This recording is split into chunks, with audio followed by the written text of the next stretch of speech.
નમસ્કાર બધાને. આપણે સ્ટાર્ટ કરીએ. તો દાખલાની રકમ તમને સ્ક્રીન પર દેખાતી હશે. દાખલાની રકમ જાતે વાંચો અને દાખલો ફરજિયાતપણે બધા જ લોકો જાતે ગણવાનો ફરજિયાત પ્રયત્ન કરશે જ. આ દાખલો 110% તમને આવડી જ જશે તમે આગળના લેક્ચર વ્યવસ્થિત સમજ્યા હશે તો. ચલો, હું બધા દાખલામાં મોસ્ટલી હિન્ટ જ આપવાનો છું, કારણ કે ઘણા દાખલા તમને ગણી દીધા છે, ઘણા દાખલાની પ્રેક્ટિસ કરી દીધી છે. હવે તમારું કામ સ્ટાર્ટ થાય છે. તમે જેટલું સમજવાના હતા, જેટલું તમારે સમજવું જોઈએ દાખલા માટે, તમને મોસ્ટલી સમજાવી દીધું છે બધું, બરાબર છે. તો હવે ના દાખલા તમને ફરજિયાત આવડવા જ જોઈશે, બરાબર. સ્ટાર્ટ કરીએ આપણે. સર્કિટ આપેલી છે. આમ તો સર્કિટ તો ના કહેવાય, સર્કિટનો અમુક ભાગ આપેલો છે, કારણ કે અમુક કટકો આપેલો છે સર્કિટનો. અહીંથી પ્રવાહ આવે છે, અહીંથી પ્રવાહ બહાર જાય છે, એટલું જ ખાલી ખબર છે આપણને. આ 4 ઓમ ને 5 ઓમ ને 10 ઓમ આ બે અવરોધ શ્રેણીમાં છે, એની જોડે 10 ઓમનો અવરોધ સમાંતરમાં છે. આગળ લખે છે, જો 10 ઓમના અવરોધનો પાવર 10 વોટ હોય, 10 ઓમના અવરોધનો પાવર 10 વોટ હોય તો બાકીના અવરોધનો પાવર કેટલો હશે? ટૂંકમાં આપણી પાસે 4 ઓમનો અવરોધ ને 5 ઓમનો અવરોધ, એ બેના પાવર શોધવાનું છે. આપણે રકમમાં શું આપ્યું? આ 10 ઓમના અવરોધનો પાવર આપણને આપી દીધો છે. તો વિડીયો પોઝ કરો અને જાતે ગણવાનો પ્રયત્ન સ્ટાર્ટ કરો, બરાબર છે. તો કંઈક તમારે આવી બધી વાપરવી જોઈએ કે આ 10 ઓમનો અવરોધ છે, એનો પાવર આપ્યો 10 વોટ. હવે મારે આ બેનો અવરોધનો આ બંને અવરોધનો મારે પાવર જોતો શું કરવું પડે? તો સૂત્ર પાવરના કેટલા? 3 સૂત્ર છે. એક તો P બરાબર VI, એક P બરાબર V² ભાગ્યા R અને P બરાબર I² R. આ 3 સૂત્ર તમે વાપરી શકો, આરામથી વાપરી શકો. તો ડેફિનેટલી ખબર પડે આપણને. કરંટ તો આપણને આપ્યો નથી, તો આપણે અને અવરોધ આપેલો છે. અવરોધ આપ્યો એટલે આપણે સૂત્ર વાપરશું P બરાબર V² R અથવા P બરાબર I² R. હવે આપણને એ કરંટ નથી આપ્યો. કરંટ જો કે મળી શકે, બરાબર, કરંટ આપણે શોધી શકીએ, પણ એમાં કોઈ ઇન્ટરેસ્ટ નથી આપણને, કારણ કે કરંટ કેટલો છે, કેટલો ફ્લો થાય છે, બેટરી કેટલી છે, આપણને કંઈ કીધું છે નહીં. તો ડેફિનેટલી આપણે આ સૂત્ર વાપરવું જોઈએ, P બરાબર V² ભાગ્યા R, બરાબર છે. અને કરંટ નથી, મને કોઈ ચોખવટ પાડી છે નહીં, કુલ પ્રવાહ કેટલો છે, તો આપણે સૂત્ર કયું વાપરશું? P બરાબર V² ભાગ્યા R. આ તો વાપરશું જ નહીં, કારણ કે આમાં અવરોધ આપ્યો નથી. બે વિધા, એક આ અને એક આ. મને 10 ઓમનો અવરોધ છે, એનો પાવર 10 વોટ છે, તો ચલો કિંમત મૂકીએ. તો આના માટે સૂત્ર શું આવશે? P બરાબર V² ભાગ્યા, તો સભી શું થઈ ગયું? માટે V² બરાબર થશે PR. V² બરાબર થશે PR, માટે V² બરાબર, ચલો એનો પાવર કેટલો છે? આ અવરોધ છે 10 ઓમ અને પાવર 10 વોટ. બેની કિંમત મૂકીએ તો પાવર મૂકીએ 10 વોટ અને અવરોધ મૂકીએ R 10, તો V² બરાબર 100 આવશે.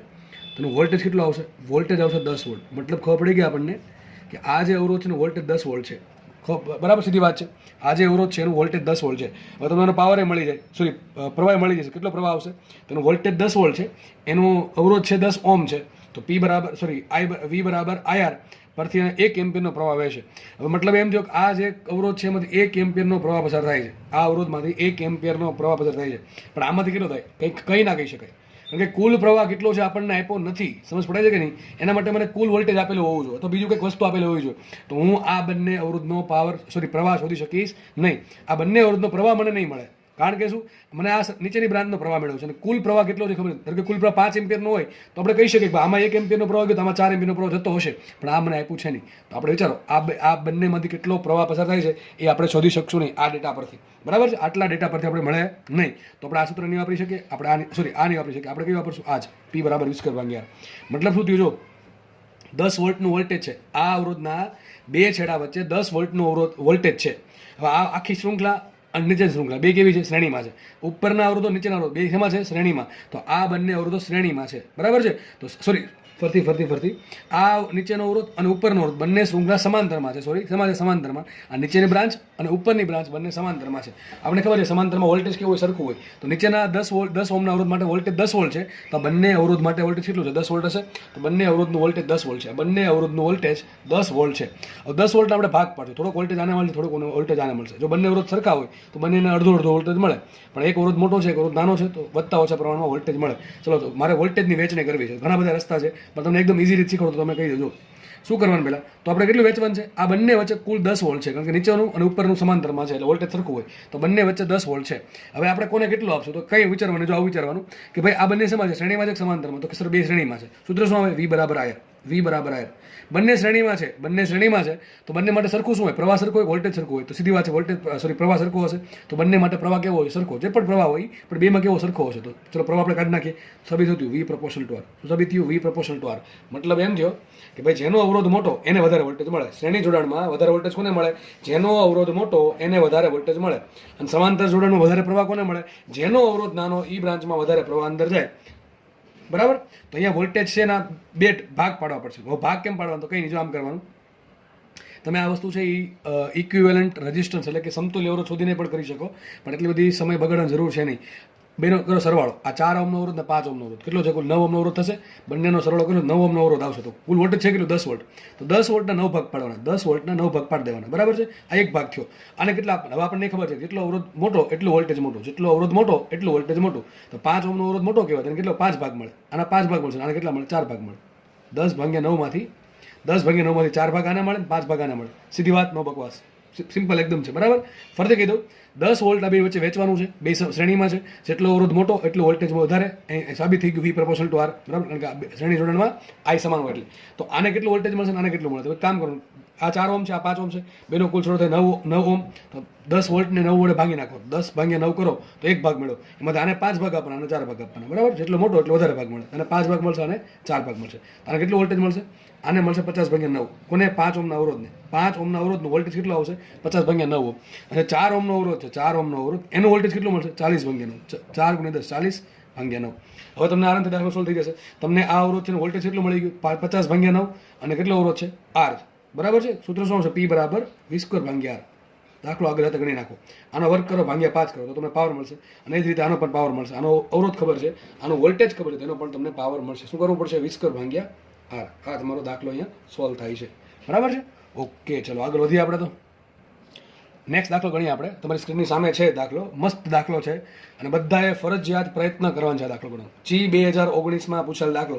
અરે ભાઈ, આવા દાખલા અસંખ્ય તમે તમારી જાતે બનાવી શકો. સર્કિટ વ્યવસ્થિત બનાવવાની, સોલ્વ થાય એવી, બરાબર. આડેધડ ગમે એમ નહીં, પણ તમે તમારી જાતે બનાવી શકો છો અને દાખલા જાતે સોલ્વ કરી શકો છો તમે. હવે તમને આવી કોઈ પણ અસંખ્યમાંથી કોઈ પણ સર્કિટ તમને બનાવીને રકમ આપી દેશે અને નત નવા પ્રશ્ન પૂછે, આપણને કોઈ વાંધો છે નહીં. ચલો શું કહીએ? જો બે અવરોધો છે, એક RA છે, એ પણ 20 ઓહમનો છે, અને RB છે, એ પણ 20 ઓહમનો છે. બે બેટરી છે, એક 10 વોલ્ટની બેટરી છે અને બીજી પણ 10 વોલ્ટની બેટરી છે. ક્વેશ્ચન એવો છે, RA અને RB માંથી વહેતો પ્રવાહ મેળવો. તો આ જે બંને બેટરી છે એના કારણે સર્કિટમાં કેટલો પ્રવાહ વહે? ટૂંકમાં એક અવરોધ RA અને એક અવરોધ RB, એમાંથી કેટલો પ્રવાહ વહે આપણે શોધવાનું છે. તો શું કરશું બોલો? શું કરાય? એમ તો દાખલો એક તો આમ તો મને જોઈને આવડી જાય છે, પણ તમને હું આખી એક રીત કરાવું છું. આપણે જે અત્યાર સુધીમાં જે રીત વાપરતા આવ્યા છીએ એ જ રીતે આપણે દાખલો ગણીશું. જે રીતે આપણે દાખલો ગણતા આવ્યા છીએ એ જ રીતે આપણે દાખલો ગણીશું. તો આપણે કઈ રીતે દાખલો ગણીએ છીએ? સિમ્પલ. જ્યારે સર્કિટમાં અટપટી સર્કિટ હોય તો જ્યારે એક કરતાં વધારે બેટરી શું કરવાનું? મોટી બેટરીના ધન છેડામાંથી કરંટ ઉત્પન્ન કરવાનો. મોટી બેટરીના ધન છેડામાંથી કરંટ ઉત્પન્ન કરવાનો. હવે આ 10 વોલ્ટની છે, આ 10 વોલ્ટની છે, તો તમે બેમાંથી કોઈ પણ એક લઈ શકો. મારે બેમાંથી એક તો લેવી પડશે. સિમ્પલ. ચલો આને લઈ લઉં છું. તો હું શું કરીશ? અહીંથી કરંટ ઉત્પન્ન કરી. ધારો કે અહીંથી I કરંટ ઉત્પન્ન થયો. ધારો કે અહીંયાથી I જેટલો કરંટ ઉત્પન્ન થાય છે. હવે I જેટલો કરંટ આગળ વધશે તો એના બે રસ્તા છે. એક રસ્તો આ છે ને એક રસ્તો આ છે. સીધી વાત છે. અહીંયા પણ અવરોધ છે, અહીંયા બેટરી છે, અહીંયા પણ અવરોધ છે. તો બેમાં થોડો થોડો અવરોધ હશે. માનો કે ઉપર અવરોધ ગયો I1, I માંથી ઉપર I1 અવરોધ ગયો તો અહીંયા કેટલો જશે? I -1. કેટલો જશે? I -1. ચલો આગળ વધશે. અહીંયા પણ કરંટ કેટલો? I -1. અહીંયા પણ કેટલો? I -I1. તો આ પ્રમાણે કરંટ ગતિ કરશે, બરાબર છે. ફરી પાછો જો અહીંથી ઉપર કરંટ કેટલો આવશે? I1 આવશે. અહીંથી કેટલો આવશે? I -I1 આવશે. તો અહીંથી I -I1, અહીંથી I1 બે ભેગા થઈને કેટલો થઈ જશે? પાછો I કરંટ થઈ જશે. પાછો I કરંટ સર્કિટમાં બેટરીમાં મળી જશે. તો આ તમારી સર્કિટ કમ્પ્લીટ થઈ ગઈ. હવે શું કરવાનું સાહેબ? હવે સાહેબ કંઈ નહીં કરવાનું. તમારે શું કરવાનું? ખાલી તમારે કિર્ચોફનો બીજો નિયમ વાપરવાનો. આપણે ભાઈ કેટલી વસ્તુ અજ્ઞાત છે? બે વસ્તુ અજ્ઞાત છે. મને I પણ ખબર નથી, મને I1 પણ ખબર નથી, બરાબર છે. તો હવે શું કરશું? આપણે કિર્ચોફનો બીજો નિયમ વાપરશું. ઓકે, એમાં શું કરવાનું? તો સિમ્પલ. બે અજ્ઞાત વસ્તુઓ છે તો મારે બે સમીકરણ બનાવવા પડશે. તો મારે કિર્ચોફનો નિયમ બંધ લૂપ માટે બે વખત વાપરવો પડશે. તો કયા લૂપ તમે વાપરો છો? 3 લૂપ બને જો આમ તો આમાં. એક તો આ લૂપ બને અહીંયા, આના માટે વાપરી શકો. એક તો આ લૂપ બને ને એક આ મોટો લૂપ બને, બરાબર કે નહીં? તમે કોઈ પણ લઈ શકો. 3 માંથી તમે કોઈ પણ લઈ શકો છો. હજુ કહું છું તો 3 ની આમ ટુકડા પડો તો ચાલશે. તમારે જેમ કરવું એમ કરી શકો છો. કિર્ચોફનો બીજો નિયમ વાપરવો પડે. કેટલા સમીકરણ બનાવવા પડે? મિનિમમ 2 સમીકરણ બનાવવા પડશે. તો આપણે ચાલો નિયમ વાપરીએ. હવે નામ આપી દો, નામ આપી દો. તમને આમ ડાયરેક્ટ ફાવે એમ કરી શકો. તમારા માટે નામ આપી દઉં છું. કોઈ પણ નામ A, B, C, D, E ને F, બરાબર, ગમે એમ નામ આપી દેવાના જરૂર પડે તો. હવે એક કામ કરું, હું નિયમ વાપરું છું A, B, C, D, A માર્ગે. કયા માર્ગે? A, B, C, D, A. ચલો તો વાપરું છું A, B, C, D, A માર્ગે. બંધ ગાળો બનો. સ્ટાર્ટ કરો અહીંથી કરીએ. અહીંથી સ્ટાર્ટ કરું છું, બરાબર. આગળ વધીએ. પહેલાં માઇનસ છેડો આવ્યો. માઇનસ એટલે પ્લસ લેશો આપણે. Plus 10 volt. આગળ વધો. જો કે વોલ્ટ લખવાની જરૂર છે. આગળ વધીએ. ઉપર જવાનું છે. ઉપર જશું તો જે દિશામાં જઈએ છીએ એ દિશામાં પ્રવાહ છે I1. કે અવરોધ કેટલો? 20 ઓહમ. તો શું કરશું? માઇનસ. ભાઈ આમાં કોઈ તકલીફ ના પડે જોઈએ. જો કિર્ચોફનો બીજો નિયમ તમને નહીં આવડે તો તમારું 70% ચેપ્ટર પતી ગયું. એમને તમને 70% ચેપ્ટર નહીં આવડે, પાક્કું છે, બરાબર. એમાં જરા પણ ભૂલ પડી જોઈએ નહીં. ઘણા બધા દાખલા આવ્યા છે, ઘણા દાખલા શીખવાડ્યું છે. હવે આવડવો જ જોઈએ. આગળ વધીએ. ફરીથી પૂરું કરીએ અહીંયા, બરાબર. અહીંયા વચ્ચે કંઈ છે જ નહીં. જો વચ્ચે કંઈ નથી, બરાબર. 0 પતી ગયું. દાખલો પૂરો થઈ ગયો. એટલું જ આવશે, બરાબર. શું આવ્યું? 10 બરાબર આ જશે આ બાજુ. 10 બરાબર 20 I1 માટે I1 બરાબર શું છે? 0.5 એમ્પિયર. ચલો તમને I1 મળી ગયો 0.5 એમ્પિયર, બરાબર છે. તમને પૂછે આરએ માંથી કેટલો પ્રવાહ જતો I1 જાય, I1 કેટલા આવશે 0.5 એમ્પિયર, તો એક દાખલો પૂરો થઈ ગયો. બીજો દાખલો સોલ્વ કરીએ આરબી માંથી. તો મને I1 મળી ગયું છે, બરાબર છે. હવે શું કરવું પડશે આપણે? I શોધવો પડશે. તો એક બીજો ગાળો પકડીએ. તો બીજો ગાળો પકડવા માટે કયો પકડાય? તો વિચારો કયો ઇઝી લાગે. તમે વિચારો કદાચ આ લઈ શકો, I પણ લઈ શકો, મને કોઈ વાંધો નથી, બરાબર. આના માટે શું વાપરશો? BEFCB આ પણ લઈ શકો, અથવા તમે આ લઈ શકો AEFCDA, જે પણ સારો લાગે. હું આ લઉં છું મોટો ગાળો, બરાબર છે. કયો પકડીએ આપણે? ABE FCDA આ બંધ ગાળે અહીંથી સ્ટાર્ટ કરીએ. આગળ વધીએ, પહેલાં માઇનસ છેડો તો +10 વોલ્ટ. આગળ વધો અહીં જવાનું છે, બરાબર. પાછી બેટરી આવી, પાછી બેટરી પણ એનો પ્લસ છેડો આવ્યો. આગળ વધીએ છીએ, બેટરી આવે છે, એનો પ્લસ છેડો આવે છે, તો શું લખશું? -10. આગળ વધીએ. ચલો કરંટ કેટલો આવશે? I-I1. કરંટ છે I-I1, જે દિશામાં જઈએ છીએ એ દિશામાં છે, તો માઇનસ આવશે. I-I1 ઇન્ટુ અવરોધ કેટલો? 20 ઓહ્મનો અવરોધ છે. ઉપર જઈએ, F પર પહોંચ્યા. F થી C વચ્ચે કંઈ આવતું નથી, C થી D વચ્ચે કંઈ આવતું નથી, D થી A વચ્ચે કંઈ આવતું છે, બરાબર 0. પતી ગયું. 10 - 10 0 થઈ ગયા. તો વધ્યું શું? માઇનસ ગુણ્યા I-I1 ઇન્ટુ 20 બરાબર 0. આ માઇનસ 0 છેદમાં જવા દે. વધ્યું શું? I-I1 બરાબર 0. માટે I બરાબર I1, અને I1 કેટલા છે? 0.5 એમ્પિયર. 0.5 એમ્પિયર. મતલબ સુધી ખબર છે? મતલબ એમ થયો કે આ બેટરીમાંથી 0.5 એમ્પિયરનો પ્રવાહ ઉત્પન્ન થાય છે. ઉપર કેટલો થાય છે? 0.5 એમ્પિયર. આ બધું કેટલો ગયો? 0 એમ્પિયર. તો મતલબ કે આમાંથી અવરોધ પ્રવાહ 0 છે. મતલબ કે બધો જેટલો કરંટ અહીંથી ફ્લો ઉત્પન્ન થાય છે, 10 વોલ્ટની બેટરીમાંથી ફ્લો થાય છે, એ બધો જ કરંટ ઉપર ચડી જાય છે અહીંયાથી. આરે અવરોધમાંથી પસાર થાય છે. અને આ બેટરી જોડી છે, એના કારણે આ અવરોધમાં કોઈ પણ પ્રકારનો પ્રવાહ પસાર થશે નહીં. તો આરએમાંથી કેટલો કરંટ પસાર થશે? 0.5 એમ્પિયર. અને આરબીમાંથી પસાર થશે કેટલો? 0 એમ્પિયરનો કરંટ. એનું કારણ શું? કારણ કે આવું તમે વિચારી શકો છો. આ બેટરીને અહીંયા છોડી દઉં થોડીક સાઈડમાં, જો આમ દોરાય કે ન દોરાય વિચારજો જાતે. ઓકે, આ પ્રમાણે છે. અને આ છે ને આમ જોડી દઉં છું, જો શાંતિથી જુઓ. દોરાય કઈ સર્કિટ જુઓ. આ સર્કિટને આમ દોરાય નહીં, તો શાંતિથી વિચારજો. હવે આ જુઓ તમે, C ને B એની જતા બેટરી શ્રેણીમાં છે, સમાંતરમાં? શ્રેણીમાં, સીધી વાત છે. સમાંતરમાં છે. એમાં ફરીથી કહું છું, C ને B એની માટે આ બેટરી શેમાંથી? સમાંતરમાં છે. Sorry for the disturbance. તો જો આ અવરોધની સાથે આ બેટરી સમાંતરમાં છે, દોરી દીધી બેટરી. આ C સાથે કયો છેડો છે? C સાથે બેટરીનો નેગેટિવ છેડો, અને B સાથે છે પોઝિટિવ છેડો. દોરી દીધો અહીંયા, બરાબર. આગળ વધીએ. હવે આ અવરોધ RB છે, એની સાથે ડાયરેક્ટલી છે માઇનસ છેડો, તો માઇનસ છેડો જોડો, પ્લસ છેડો જોડો. ટૂંકમાં આ સર્કિટ આ પ્રમાણે બની ગઈ. અહીંયા 10 વોલ્ટ છે, વિચારો. તો આ 2 પોઈન્ટ વચ્ચે વોલ્ટેજ કેટલો? 10 વોલ્ટ છે. આ 2 પોઈન્ટ વચ્ચે 10 વોલ્ટ છે. તો જુઓ, મતલબ એમ થયો કે -5 વોલ્ટ હોય તો +5 વોલ્ટ હોય, અથવા એમનો ખબર. વિચારો, આ નેગેટિવ છેડો હું 0 આપું એને, તો આ 10 વોલ્ટ થશે. આ છેડાનો વોલ્ટેજ 0 હોય તો આ છેડાનો વોલ્ટેજ 10 વોલ્ટ થાય. કેમ 10 થાય? અરે ભાઈ, બેટરી જુઓ ને 10 વોલ્ટની છે, તો અહીંયા આવશે 0 વોલ્ટ, અહીંયા આવશે 10 વોલ્ટ. તો વિચારો, આ પોઈન્ટ ને આ પોઈન્ટ સરખા જ થયા, આ પોઈન્ટના પર સરખા થયા, તો અહીંયા કેટલું વોલ્ટેજ હશે? 0 વોલ્ટ હશે. અહીંયા કેટલું વોલ્ટ હશે? 10 વોલ્ટ હશે. બરાબર, હવે સમજો. હવે આ બેટરી ઓલરેડી 10 વોલ્ટની છે. કેવી છે? 10 વોલ્ટની છે. વિચારો, તમે શાંતિથી વિચારજો. આ બેટરીના કારણે કેટલું વોલ્ટેજ હોવું? 0 હોવું જોઈએ. અહીંયા કેટલું હોવું જોઈએ? 10 હોવું જોઈએ. વિચારો. અને એમ આ બે પોઈન્ટ કેવા સરખા છે, અને આ બે પોઈન્ટ કેવા સરખા છે. તો મતલબ કે અહીંયા જે 10 વોલ્ટ હોવું જોઈએ, આ બે પોઈન્ટ વચ્ચે વોલ્ટેજ 10 વોલ્ટ છે. આ પોઈન્ટ અને આ પોઈન્ટ વચ્ચે વોલ્ટેજ 10 વોલ્ટ છે. તો સીધી વાત છે, આ પોઈન્ટ ને આ પોઈન્ટ સરખા છે, આ પોઈન્ટ ને આ પોઈન્ટ સરખા છે, કારણ કે બંને વચ્ચે કંઈ છે નહીં એટલા માટે. તો આની વચ્ચે પણ વોલ્ટેજ 10 વોલ્ટ હોવું જોઈએ. પણ એ 10 વોલ્ટ આપી કોણ દે છે? બેટરી જ આપી દે છે. હવે જો એની થોડો કંઈ કરંટ પસાર થશે તો એ વોલ્ટેજમાં વધઘટ આવી શકે. વધઘટ થવા દેવા નથી. તો કેટલો અવરોધ હોવો જોઈએ? સોરી, કેટલો પ્રવાહ હોવો જોઈએ? 0 એમ્પિયર. ખબર પડી? આ બેટરી છે એ આ બે પોઈન્ટ વચ્ચે ઓલરેડી 10 વોલ્ટ આપીને બેઠી છે. તો તમે થોડો કંઈ કરંટ આમાંથી પસાર કરશો અવરોધમાંથી, તો આ બે પોઈન્ટ વચ્ચેનું વોલ્ટેજ 10 વોલ્ટ નહીં થાય. એટલે ડેફિનેટલી આ અવરોધમાંથી 0 એમ્પિયરનો જ પ્રવાહ પસાર થવો જોઈએ. આમાંથી પ્રવાહ પસાર થવો જોઈએ, કારણ શું? અહીં કોઈ બેટરી છે નહીં. તો આમાંથી કેટલો પ્રવાહ પસાર થવો જોઈએ? આ 20 ઓહ્મનો અવરોધ છે, તો જો તમે 0.5 એમ્પિયરનો પ્રવાહ પસાર કરો તો 0.5 × 20 કેટલા થશે? 10 વોલ્ટ. તો ઓલરેડી આ 10 વોલ્ટનો વોલ્ટેજ અહીં આવી જશે, પણ આ બેટરીના કારણે અહીંયા કોઈ પણ પ્રવાહનો પસાર થશે નહીં. અહીંયા 20 વોલ્ટ કરી નાખું તો કંઈક પ્રવાહ પસાર થશે. બરાબર. એક દાખલો તમારા માટે હોમવર્કમાં બનાવ્યો, જો અહીંયા દોર્યો છે. જો આ પ્રમાણે 20 ઓહ્મનો અવરોધ છે, આ 5 ઓહ્મનો અવરોધ છે, આ બેટરી જોડી છે 20 વોલ્ટની, અને બેટરી જોડી છે 30 વોલ્ટની. આ દાખલો તમારે સોલ્વ કરવાનો છે. તમારો ક્વેશ્ચન શું છે કે સર્કિટનો પ્રવાહ શોધો, આ અવરોધમાંથી પસાર થતો પ્રવાહ અને આ 5 ઓહ્મના અવરોધમાંથી પસાર થતો પ્રવાહ શોધો. આટલી વસ્તુ તમારે જાતે કરવાની છે. બરાબર કે નહીં? તો આવા દાખલા તમને કોઈ પણ બનાવીને આપે, કિર્ચોફનો બીજો નિયમ વ્યવસ્થિત વાપરો એટલે 100% વ્યવસ્થિત જવાબ આવી જ જશે. આવી જ જશે કોઈ પણ સર્કિટ માટે. નેક્સ્ટ ક્વેશ્ચન સોલ્વ કરીએ આપણે. જો બહુ ઇઝી દાખલો છે. ચલો, શું કહે છે? જો આ 4R અને 4R બે સમાંતરમાં છે, એને જોડા R સાથે શ્રેણીમાં, એની સાથે જોડ્યું 6R 12R સમાંતરમાં, અને એને શ્રેણીમાં જોડ્યું R. આ પ્રમાણે સર્કિટ બનાવી, બેટરી જોડી 16 વોલ્ટની. તો ક્વેશ્ચન શું છે? આપેલ પરિપથનો કુલ પાવર 4 વોટ હોય તો R કેટલા છે? ચલો, તમને આખી સર્કિટ છે એનો સમતુલ્ય પાવર આપ્યો. આખી સર્કિટનો પાવર શું મતલબ થયો? સમતુલ્ય પાવર. તો તમારે R શોધવાનું. શું કરશો વિચારવામાં? અરે સાહેબ, એકદમ ઇઝી દાખલો છે, જાતે બધા ગણશે. શું કરવું જાતે વિચારો. ચલો, હવે વિડીયો પોઝ કરીને જાતે ગણશો, હું ગણાવું છું, બરાબર? ચલો, હું ડાયરેક્ટ લખું છું. જો હવે આ 4R અવરોધ ને 4R અવરોધ બે સમાન છે, સમાંતરમાં. બે અવરોધ સરખા છે, બે સમાંતરમાં છે, તો સમતુલ્ય શું છે? 2R. કેમ? જાતે વિચારો. 4R અને 4R સમાંતરમાં છે, બેનો સરખા મૂલ્ય છે, તો મૂલ્ય શું આવે? 4R આવે, સોરી 2R આવે. ભાગ્યા બે કરી દેવાના. અરે યાદ રાખજો, n જેટલા R અવરોધો સમાંતરમાં હોય, સમતુલ્ય શું હોય? R/n. શું હોય? R/n. એ કેટલા છે? 4R છે. આ પણ 4R છે. કેટલા અવરોધ છે? કુલ 2 છે. એકનું મૂલ્ય કેટલું? 4R ભાગ્યા કેટલા છે? 2 છે. 4R ભાગ્યા 2 શું આવે? 2R આવે. ચલો, તો આવીને કામ પૂરું થઈ ગયું. આગળ વધીએ. નવો અવરોધ કયો બીજો? એ R સમાંતરમાં. ચલો આગળ વધીએ.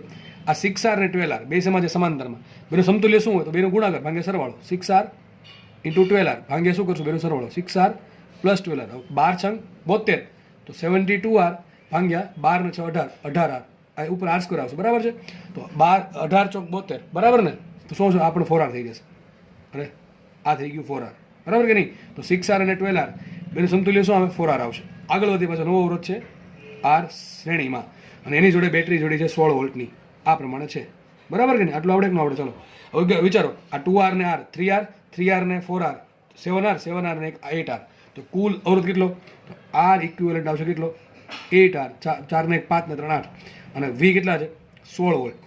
આ શું મળે તમને? પાવર મળે કે ન મળે? પાવર કેટલો આપ્યો? 4 વોટ. તો સૂત્ર શું છે? P બરાબર P² ભાગ્યા R. P તમે કેટલા આપ્યા? 4 આપ્યા. આગળ દાખલો સાથે કરી નાખજો. P આપ્યા 4, V કેટલા છે? 16 નો વર્ગ, છેદમાં શું આવશે? R ની જગ્યાએ R ઇક્વિવેલન્ટ આવશે, એટલે શું આવશે? 8R. થઈ ગયું? થઈ ગયું? ગમે દાખલો સોલ્વ થઈ જાય, કોઈ પણ દાખલો સોલ્વ થઈ જાય. તમને આમાં એમ પૂછે આ બધાની વોલ્ટેજ કેટલા, તો પણ તમને આવડવું જોઈએ. દરેકના વોલ્ટેજ તમને શોધતા આવડવા જોઈએ. ચલો હોમવર્ક તમારા R મળી જાય, જે પણ R મળે, બરાબર છે? હવે પછી તમારે શું કરવાનું છે? દરેક અવરોધ છે ને કેટલું વોલ્ટેજ મળે તમારે શોધવાનું છે. દરેક અવરોધને કેટલું વોલ્ટેજ મળશે એ તમારે જાતે શોધવાનું છે. હવે થોડું અઘરું લાગે પણ શોધવાનું છે. અને એક બીજું કામ એ કરજો કે ચલો કંઈ વાંધો નહીં, આટલું રાખજો ને, વાંધો નહીં. દરેક અવરોધને કેટલું, આ 16 વોલ્ટ છે, એની તમારે બધાની વચ્ચે વહેંચણી કરવાની છે. યાદ રાખજો, આ બેને સરખું વોલ્ટેજ મળે, આ બેને સરખું વોલ્ટેજ મળે, અને આ બેને જે પ્રમાણે મળતું હોય, તો કે આ બે હરકત છે એ પણ સરખું વોલ્ટેજ મળશે. પણ કેટલું દરેકને મળે તમારે સાથે શોધવાનું છે. હવે તમને આવડવું જ જોઈશે. આગળ વધીએ. નેક્સ્ટ ક્વેશ્ચન તમારી સ્ક્રીનની સામે છે. શું કહે છે? જો, બે પોલા ગોળાઓ, એક ગોળો ઉપર છે, એક ગોળો નીચે છે, બરાબર? બે પોલા ગોળાઓ કે જેમની ત્રિજ્યાઓ અનુક્રમે સ્મોલ a અને સ્મોલ b છે. બે ગોળા છે જેની પોલા ગોળા મતલબ કે વચ્ચે ભરી શકાય આપણે. તો એક ગોળો છે એની ત્રિજ્યા એ, નાનો ગોળો, અને મોટો ગોળાની ત્રિજ્યા b. હવે કેમ એવું કીધું? કારણ કે લખ્યું છે a is less than b, મતલબ કે એ નાનું છે ને b મોટું છે. મતલબ કે જે અંદરનો ગોળો છે ત્રિજ્યા સ્મોલ a છે, અને બહારનો જે ગોળો છે ત્રિજ્યા b છે, બરાબર? આગળ વધીએ. શું કહે છે? આ સમકેન્દ્રીય ગોળા, એનું કેન્દ્ર સરખું છે. સમકેન્દ્રીય ગોળાઓ વચ્ચેના અવકાશમાં ρ અવરોધકતા વાળા માધ્યમથી ભરવામાં આવે છે. મતલબ શું કે આ જે અવકાશ છે ને બેની વચ્ચે, ટૂંકમાં આ જે ભાગ છે ને, આ ભાગ વચ્ચેનો ભાગ, આટલો ભાગ, બેની વચ્ચે ખાલી જગ્યા છે. કારણ શું? બંને પોલા ગોળા છે. તો આ જે ખાલી જગ્યા છે એમાં કંઈક આપણે શું કર્યું? ρ અવરોધકતા વાળું માધ્યમ કર્યું. ટૂંકમાં વચ્ચે કંઈક નાખી દીધું સારી રીતે, બરાબર? તો શું કહે છે? તો બે ગોળાઓ વચ્ચેના અવકાશનો સમતુલ્ય અવરોધ શોધો. ટૂંકમાં સમતુલ્ય અવરોધ કોને કહેવાય? કે તમારે બેટરી જોડવાની, આ ગોળા વચ્ચે અને આ ગોળા વચ્ચે તમારે બેટરી વિચારો, બેટરી જોડેલી છે. બેટરી જોડવામાં આવે તો આ વચ્ચેનો જે ભાગ છે એમાં કંઈક અવરોધ રહેલો છે, ρ અવરોધકતા વાળું માધ્યમ છે. તો એના કારણે સમતુલ્ય અવરોધ કેટલો થશે આપણે શોધવાનું છે. તો શું કરવું પડે વિચારો. હવે સિમ્પલ વાત છે, અવરોધકતા આપી છે, અવરોધ માંગ્યું, સૂત્ર શું આવે? R બરાબર ρl/એરિયા. શું કરવું પડે? ρl/એરિયા. ચલો એલ શું લેવાનું યાદ કરો. તમે આવું શીખવાડ્યું તમે કે સિમ્પલ સમજાવવા માટે વિચારો. આ પ્રમાણે એક બ્લોક છે, બરાબર? લંબચોરસ બ્લોક છે. તમે અહીંથી આ બે છેડા જે બેટરી જોડો છો, એક આ છેડો અને એક આ છેડો, સમજ પડે કે ન પડે? ચલો આ છેડો તમે બેટરી જોડી, તમે બેટરી જોડી દીધી ગમે એ, તો પ્રવાહ કઈ રીતે વહેશે? પ્રવાહ વહેશે આને લંબ. એરિયા કેવો લેવાનો? એરિયા કે જેને લંબ પ્રવાહ દાખલ થાય છે, આ એરિયા લેવાનો. લંબાઈ કઈ લેવાની? પ્રવાહ અને સમાંતર લંબાઈ. સૂત્ર શું બનશે આનું? R બરાબર ρl/એરિયા. આમાં ρ શું લેશો? આ જે મટીરિયલ છે એની અવરોધકતા. L શું લેશો? તો પ્રવાહ જે દિશામાં ગતિ કરે છે એ દિશાને સમાંતર લંબાઈ. યાદ રાખો, આ L શું આવે સૂત્રમાં? અવરોધના સૂત્રમાં L શું આવે? પ્રવાહ જે દિશામાં જાય છે એ દિશાની લંબાઈ. તો જો પ્રવાહ કઈ દિશામાં જાય છે? આ દિશામાં જાય છે, આ દિશામાં. તેની લંબાઈ કેટલી આવશે? L આવશે, બરાબર છે? અને એરિયા શું આવશે? એરિયા આવશે લંબ એરિયા. આવું સૂત્ર ક્યાં યાદ કરો? ધોરણ 11 સૂત્ર KA ΔT/ΔX. આમાં પણ સેમ શીખવાડી હતી. બરાબર છે. ડેલ્ટા ટી એરિયા કેવો લેવાનો કે જે હીટ જાય છે એને લંબ એરિયા, ડેલ્ટા એક્સ શું લેવાનું, જે હીટ જાય છે એને સમાંતર લંબાઈ. એવું જ છે આ, એવું જ છે, બરાબર કે નહીં. ત્યાં પણ તમને શીખવાડ્યું હતું, યાદ કરો સમતુલ્ય હીટ રેઝિસ્ટન્સ કેટલો આવે, યાદ છે કોઈને? L/K, યાદ હશે, જેને રિવિઝન કર્યું છે એને. હીટ રેઝિસ્ટન્સ કેટલો આવે, ઉષ્મીય અવરોધ L/K, અહીં શું આવે, ρ L/A. તો દેખાય છે કે વ્યવસ્થિત સરખું છે. જેટલો કે સારો, જેટલો કે મોટો એટલી અવરોધ નાનો, એટલું વધારે હીટ જાય. તો એ જ છે આ 1/K નું કામ કોણ, આ જે K છે એ રોની ઊંધું કામ કરે, બરાબર, રોનું ઊંધું કામ કરે. L છે L છે ને એ છે એ છે, દેખાય કે નહીં? બેમાં સમતુલ્યતા છે. તો ચાલો આપણે માનો કે આ પોઈન્ટ અને આ પોઈન્ટ જો બેટરી જોડી હોય, આપણે આ પોઈન્ટ અને આ પોઈન્ટ જો બેટરી જોડે તો પ્રવાહ ક્યાં જશે? પ્રવાહ જશે આ રીતે, પ્રવાહ આ પ્રમાણે છે, બરાબર, એક લેયરમાંથી આ જશે. તો આ આપણા માટે બની ગઈ લંબાઈ, બરાબર. પ્રવાહ કઈ રીતે જશે? મને અહીં બેટરીને ધન છેડો જોડો છો, અહીંયા બેટરીને ઋણ છેડો જોડો છો પાછળની બાજુથી, તો પ્રવાહ આ પ્રમાણે ફ્લો થશે. હકીકત પ્રવાહ છે ને આમ જાય, જો આમ રેડિયલી બહાર જાય, બરાબર, આમ વિચારો આવું જાય છે. દરેક જગ્યાએથી પ્રવાહ બહાર હશે, એવું નહીં અહીંથી, બધી જગ્યાએથી પ્રવાહ, દરેક પરથી તમને પ્રવાહ આ પ્રમાણે બહાર જતો લાગશે, બરાબર છે. સોરી, આ રેડિયલી આવશે, આ પ્રમાણે આવશે, રેડિયલી આઉટવર્ડ ડાયરેક્શનમાં પ્રવાહ જશે, બરાબર, આ પ્રમાણે પ્રવાહ જશે, આખો આમ બહાર નીકળતો હશે, અહીંથી બધે પ્રવાહ બહાર નીકળતો હશે, એ પ્રમાણે પ્રવાહ જશે બહાર. તો સર આમાં પ્રોબ્લેમ ક્યાં છે? પ્રોબ્લેમ ત્યાં છે, જો રો તો ચલો બધા માટે હરખું છે. એલ શું લેશો તમે? એલ શું લેવાની? પ્રવાહ અને એલ સમાંતર લંબાઈ. આ એલ શું છે આપણા માટે? પ્રવાહ સમાંતર લંબાઈ. તમે વિચારો, જેમ દૂર જશે લંબાઈ વધતી જાય છે, બરાબર કે નહીં? અને એરિયા શું લેશો પાછો? એરિયા શું લેશો? એરિયા શું લેવાનો? જેને પ્રવાહ લંબ રૂપે દાખલ થાય છે એ એરિયા લેવાનો. તો શું કરવું પડે? અનિયમિતતા આવી, એલમાં અને એરિયામાં શું આવી? અનિયમિતતા આવી. શું કરવું પડે આપણે? નાનકડો ભાગ ધરવો પડે, એનો સૂક્ષ્મ અવરોધ શોધવો પડે, પછી કરવું પડે સંકલન. તમને યાદ કરો, પોલા ગોળાનો આપણે સોરી આ વચ્ચે શું છે ભાગ? નક્કર ભાગ થઈ ગયો ને, વચ્ચે મટીરિયલ ભરેલું શું થઈ ગયું? નક્કર ભાગ થઈ ગયો. એનો આપણે સૂક્ષ્મ ભાગ શું લેશું? કંઈ નહીં, એક નાનકડો રિંગ બનાવો. રિંગ નહીં, રિંગ તો ના કહી શકાય કે 3Dમાં છે, આ પ્રમાણે રિંગ બનાવશું. હું આખું નહીં દોરતો, બરાબર છે, તમે સમજી શકો છો.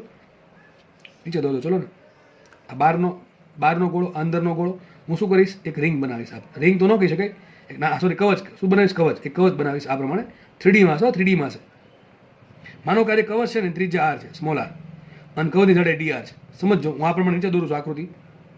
માનો કે આ પ્રમાણે આ જે કવચ છે ને, કવચ એની ત્રિજ્યા r છે અને જાડાઈ dr છે. કેટલી છે? જાડાઈ dr છે. પ્રવાહ કેટલો વહેતો હશે? પ્રવાહ આ પ્રમાણે વહેતો હશે, આથી આમ જશે, આ પ્રમાણે પ્રવાહ આમ જશે. તો આપણા માટે લંબાઈ કઈ છે? dr. આ જે છે ને લંબાઈ, આનો એરિયા શું હશે? વિચારો, આખે આમ 3D વિચારો, આખી 3D કવચ છે, 3Dમાં કવચ છે, એનો એરિયા શું હશે? એરિયા હશે 4πr². ચલો, સૂક્ષ્મ અવરોધ શું આવશે? સૂક્ષ્મ અવરોધ dr બરાબર. ચલો, રો તો હરખું જ આવશે, આખા મટીરિયલ માટે રો કેવું છે? સરખું, બરાબર છે. દોર દો. આપણા માટે લંબાઈ થશે, પેલા સૂત્ર લખી નાખું, r બરાબર ρ L/A. તો dr બરાબર શું આવશે? Row dl/da. સૂક્ષ્મ એરિયા સૂક્ષ્મ લંબાઈ, બરાબર છે. ત્રિજ્યા છે કેટલી? r છે. લંબાઈ કેટલી છે? લંબાઈ છે dl બરાબર dr. પ્રવાહ વહેશે આ પ્રમાણે, પ્રવાહ આ પ્રમાણે વહેશે, બરાબર. તમને હવે ખબર પડી ગઈ શું કરવાનું છે આમાં. dl બરાબર થશે આપણા માટે dr, માટે સૂક્ષ્મ dr બરાબર રો એમ રાખશું. dl શું આવશે? સૂક્ષ્મ ભાગ ધારો છે એ dr, અને એરિયા શું આવશે? કવચનો એરિયા શું હોય? 4πr². આ વસ્તુ એ લોકોને ઇઝી લાગશે કે જે આગળ આવું ભણી ચૂક્યા છે, વ્યવસ્થિત રીતે સમજીને. બાકી જે લોકો આગળ ગોખ્યું જ છે એને આવું કંઈ નહીં આવડે, ગેરંટી છે. કદાચ અત્યારે સમજ પડી જાય તો અલગ વસ્તુ છે, બરાબર. બાકી તકલીફ પડશે આમાં જો આગળ ગોખ્યું છે તો. એક કવચ છે, આખી કવચ છે, કવચ, બરાબર છે. એની લંબાઈ, એની જે જાડાઈ છે dr છે અને ત્રિજ્યા r છે. તો કવચનો એરિયા કેટલો થશે? 4πr². અને dr છે ને બહુ સૂક્ષ્મ છે, dr બહુ સૂક્ષ્મ છે, એને એને લંબ રૂપે એટલે સૂર્યને સમાંતર પ્રવાહ જશે. પ્રવાહ આખો બહાર જતો હશે, પ્રવાહ બહાર જશે, રેડિયલી આઉટવર્ડ. તો આપણને શું મળી ગયું? તમને અવરોધ મળી ગયો સૂક્ષ્મ. એનું શું કરો? સંકલન. તો r બરાબર શું આવે? સંકલન dr કોમન શું આવશે? મતલબ ρ/4π કોમન કાઢો, વધશે શું? 1/r² dr, બરાબર. અને આપણે લિમિટ મૂકવી પડશે. લિમિટ શું મૂકશું? તો જેની સાપેક્ષ સંકલન થાય છે એ લિમિટ મૂકો. કરંટ અહીંથી ઉત્પન્ન થાય છે, ત્રિજ્યા કેટલી? a, અહીં સુધી ઉત્પન્ન થાય તો કેટલી આવશે? ત્રિજ્યા b. તો લિમિટ આવશે a થી b લિમિટ આવશે, બરાબર. માટે r બરાબર શું છે? ρ/4π નું રાખો, અને 1/r² સંકલન શું થાય? -1/r. આ તમને આવડવું જોશે હવે. 1/r² નું સંકલન શું થાય? -1/r. લિમિટ મૂકો a થી b, બરાબર. -2 ઘાત થશે, પછી એક ઘાત ઉમેરો, જેટલી ઘાત ઉપર એટલે છેદમાં આવું આવી જશે, બરાબર. માઇનસ કોમન કરો તો -ρ/4π કોમન આવશે, ને શું આવશે? લિમિટ અપર લિમિટ -1/, તો 1/b -1/a. આવું થઈ જાય કે નહીં થઈ જાય? એક કામ કરો, માઇનસ અંદર ગુણ નાખો, શું આવશે? માટે અવરોધ r બરાબર ρ/4π, અને શું થઈ જશે? 1/a -1/b. લસા લ્યો, અહીંયા શું આવશે? 1/a, આ માઇનસ અંદર જવા દીધું એટલે 1/a -1/b શું આવશે? b - a છેદમાં ab. આ તમારો જવાબ, આ તમારો જવાબ આવી ગયો. હવે આટલો અવરોધ હશે. દાખલો મોસ્ટ IMP, દાખલો IMP, આની જેવું કોઈ પણ પૂછી શકે. આવું તમને ઘણી વખત છે ને, આ રો છે ને, રો એ ચલ ન આપે, એને એવું તમને આવું કહી દે, રો બરાબર આટલા છે, રો બરાબર ρ0r². ચલો આવું કીધું મેં તમને, રો બરાબર ρ0r² છે. દાખલો હોમવર્કમાં ગણો. ચલો તમે બધું બેઠું, ખાલી અવરોધ છે ને તમારે આટલી લેવાની. રો બરાબર ρ0r². જે r શું છે? તો તો કેન્દ્રથી કોઈ પણ સૂક્ષ્મ કવચની ત્રિજ્યા છે અથવા કેન્દ્રથી અંતર છે, બરાબર. તો તમારે શું કરવાનું, રો અચળ નહીં કરવાનું, જગ્યાએ શું મૂકી દેવાનું, રો બરાબર આટલું મૂકી દેવાનું. શું મૂકી દેવાનું, રો બરાબર રો 0 r સ્ક્વેર. રો 0 અચળ છે, આ રો 0 અચળ છે, કંઈ નહીં, r સ્ક્વેર ઉપર આવશે ને r સ્ક્વેર નીચે આવશે, ઉડી જશે, બરાબર કે નહીં. તો શું સંકલન થશે, સંકલન થશે 1. તો તમારો રબ આવી જશે આવો, રો 0/4π, બરાબર. સોરી, સંકલન થશે r, સંકલનનો આન્સર r આવશે. દાખલો જાતે ગણજો, આવો ઉડી જ જશે. તો આવા હજારો દાખલા તમે જાતે બનાવી શકો, તમે ફંક્શન આપી દે આ રીતનું, બરાબર. આમાં દાખલામાં કોઈ ફરક પડે નહીં, દાખલા આવા આવડી જવા જોઈએ. આગળ વધીએ આપણે. ચલો નેક્સ્ટ ટોપિક, અને IMP topic, easy topic. Next topic જે છે બહુ ઇઝી ટોપિક છે, મોસ્ટ આઈએમપી ટોપિક છે, અને ઘણો જ કામ લાગે એવો ટોપિક છે, બરાબર. કારણ કે દાખલા બેઠા પૂછશે એમાંથી, બરાબર. ચલો સમજીએ આપણે. જોકે આ બધાને આવડતું જશે. વિસ્ટર્ન બ્રિજ, વિસ્ટર્ન બ્રિજની સર્કિટ તમે એનસીઆરટીમાં ભણ્યા છો તમારી રીતે, સારી રીતે, બરાબર. અને શું કહેવા માંગે ચલો એ સમજીએ આપણે ફટાફટ. અને આપણે એનો સિદ્ધાંત જે છે એ સાબિત નહીં કરીએ, આપણે સીધું સાબિતી લઈ લઈશું, કારણ કે તમને બધાને આવડતું જશે. વિસ્ટર્ન બ્રિજ તમને બધાને આવડતું છે, હું માની લઉં છું, બરાબર. તો આ પ્રમાણે આમ તો કુલ 5 અવરોધો હોય આમાં, પણ 4 આપણે દોર્યા છે. 5 કોનો થાય, ગેલ્વેનોમીટરનો ખુદનો પણ અવરોધ હોય, ગેલ્વેનોમીટરનો ખુદનો પણ અવરોધ હોય. શન્ટ ને તમને બધી ખબર હશે, ચેપ્ટર 4 ભણ્યા છો તો માનો કે શું છે, R1 R2 R3 R4 આ પ્રમાણે ઝુમખું છે. આકૃતિ બધા યાદ રાખી લેવી ફરજિયાત, કારણ કે કામમાં આવશે આકૃતિ. હવે એના 4 પોઈન્ટ છે, A B C D, અને B અને D પોઈન્ટ શું છે, ગેલ્વેનોમીટર છે. ગેલ્વેનોમીટર શું કરે, ગેલ્વેનોમીટર બે આ જે બ્રાન્ચ છે ને, બીડી બ્રાન્ચ, બીડી બ્રાન્ચ છે, એ બ્રાન્ચમાંથી કેટલો પ્રવાહ પસાર થાય છે એ આપણને કોણ આપે, ગેલ્વેનોમીટર આપે. હવે વિસ્ટર્ન બ્રિજ છે ને એ 2 ટાઈપના હોય, સંતુલિત ને અસંતુલિત.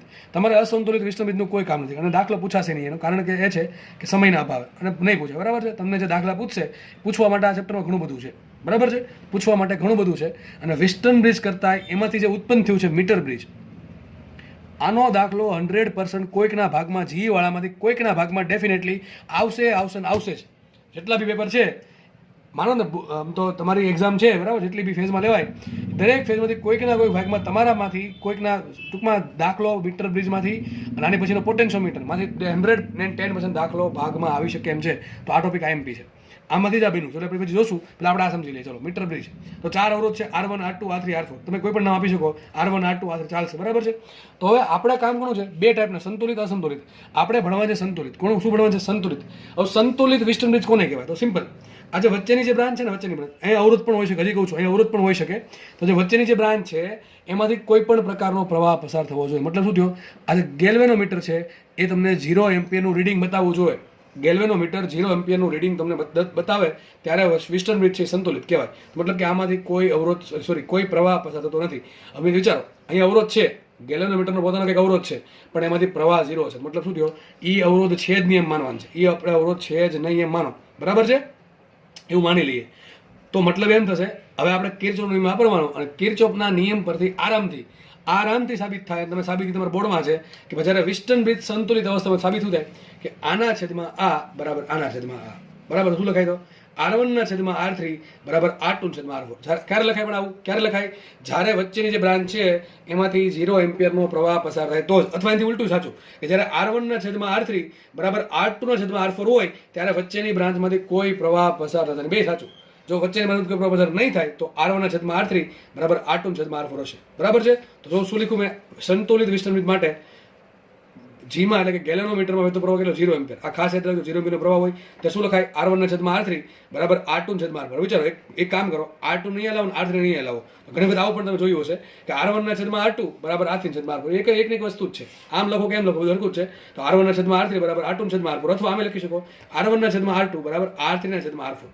આ પ્રમાણે થઈ જશે. અને વચ્ચે માનો કે ખાલી ગેલ્વેનોમીટર જોડ્યું છે, એમાંથી 0 એમ્પિયરનો પ્રવાહ પસાર થાય છે, તો આપણે એનો અવરોધ નેગ્લેક્ટ કરીએ તો સર્કિટ કઈ આવી બની કે, વિચારો, આ વચ્ચેની બ્રાન્ચમાંથી કોઈ પ્રવાહ થતો, વચ્ચેની બ્રાન્ચમાંથી કોઈ પ્રવાહ પસાર થાય નહીં. તો આ બે શેમાં થશે, આ બે થાય શ્રેણીમાં, અને આ બે થાય શ્રેણીમાં. તો આ બેના શ્રેણી અને આ બેનું શ્રેણી, બે કેવા થાય, સમાંતરમાં. તો સમતુલ્ય અવરોધ મળે કે ન મળે, સમતુલ્ય અવરોધ શું મળશે, તરકા નામ આપો તમે R1 ડેશ, આને નામ આપો R2 ડેશ. તો R1 ડેશ અને R2 ડેશ શેમાં થાય, R1 ડેશ અને R2 ડેશ થશે સમાંતરમાં. તો સૂત્ર શું આવે સમતુલ્ય અવરોધનું, R1 dash into R2 dash છેદમાં બેનો સરવાળો, R1 dash plus R2 dash. એ જ કર્યું છે, R1 પ્લસ R2 ગુણ્યા R1 પ્લસ R2 ગુણ્યા R3 પ્લસ R4 છેદમાં શું આવશે, R1 R2 plus R3 R4 બરાબર. R1 dash into R2 dash છેદમાં R1 dash plus R2 dash. પહેલા જેવું કર્યું, સમાંતરમાં સૂત્ર શું લખાય, R1 R2 છેદમાં R1 પ્લસ R2. એ જ કર્યું છે ભાઈ. આ બે શ્રેણીમાં છે એટલે થશે R1 પ્લસ R2, એને નામ આપ્યું આપણે R1 ડેશ.